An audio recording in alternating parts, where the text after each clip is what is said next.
সোনার ঠেলায় এত অস্থির। মা বলছে চুলা নিভাতে পারবে নাকি? বলে হ্যাঁ পারবো। মা চলে গেছে নামাজ পড়তে, মেয়ে এখন চুলার আগুন নিভাবে। দেখছে কেমনে মা আগুন নিভায়, আমার তো জানা আছে। মা তো চুলা ধরানোর আগে একটা কুপি ধরায়, কেরোসিনের কুপি বাতি ধরায়, যাতে করে চুলাটা ধরানোর সময় বেশি মেসের কাঠি খরচ না হয়। যেই না চুলা জ্বলে গেল, ওই যে কুপি বাতি, আপনার এলাকায় কি বলে? কুপি বলে না? এইবার যেটা এবার আস্তে করে হাত দিয়ে বাতাস দেয়, যদি না নিবে মুখের কাছে নিয়ে ফু দেয়, ঠিক কিনা?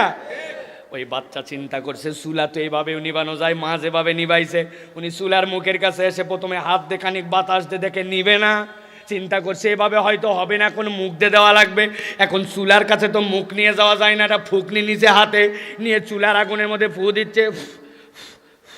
বুঝে থাকলে বলেন, চুলার গনগনা দগদগা ওই কয়লার মধ্যে যদি মুখ দিয়ে ফু দেয়, ওই আগুন কি নিভবে নাকি বাড়বে? আমার আল্লাহ রাব্বুল আলামিন বলছেন, ইউরিদুনা লিইউতফিউ নূরাল্লাহি বিআফওয়াহিহিম ওয়াল্লাহু মুতিম্মু নূরিহি ওয়ালাউ কারিহাল কাফিরুন।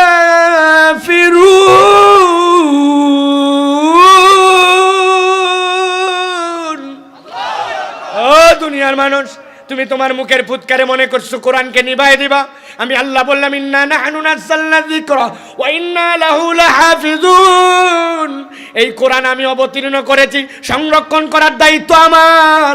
অতএব দুনিয়ায় যারা কোরআন নিভাতে আসবে, কোরআনকে নিভাতে পারবে না, তারাই নিজেরা যুগে যুগে মিটে যাবে।